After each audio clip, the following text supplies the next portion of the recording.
একটা দালাল মেয়া, আপনি তো মেয়া ফালতু। আপনি এটা ভুক্তভোগী জানেন না এরকম হইতে হয়? এতগুলো গাড়ি সিরিয়াল। এই গাড়ি সামনে না, গাড়ি বের করো, গাড়ি বের কর, গাড়িটা সামনে নেন তো ভাই। এই ভাই আপনি এটা কি করলেন কামটা? কি করছি ভাই? আরে আমার মনে মানে, আরে ভাই পাম্পের লোক আমার, এই গাড়ির সামনে গাড়ি নিয়ে আমি 1 ঘন্টা ধরে সিরিয়ালে দাঁড়ালে আপনি টাকা গায় ওরে ভাই জানেন তো। এই গাড়ি সামনে নিয়ে আসেন, এই দিকে আসেন, আপনি টাকা আর ফেরত দেন, ওরা টাকা ফেরত দেন।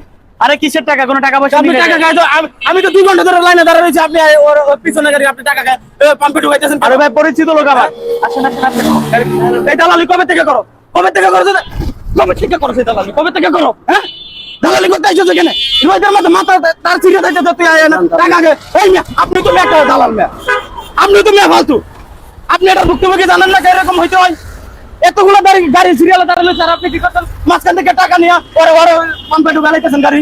টাকা বের করো, পাম্প সমিতি তো জানেন এত এরকম টাকা খায় গাড়ি পাম্পের ভিতরে ঢুকা যায়। এখান থেকে টাকা বের করে দে, টাকা বের করে দে। আর কোনো সময় এরকম ভাবে কারো টাকা দিয়ে পাইবেন না। আমরা কষ্ট করে এখানে সিরিয়ালে দাঁড়ায় আছিলাম, ও একটা দালাল, আপনি একটা দালাল, যাই এখান থেকে আবার টাকা রিসব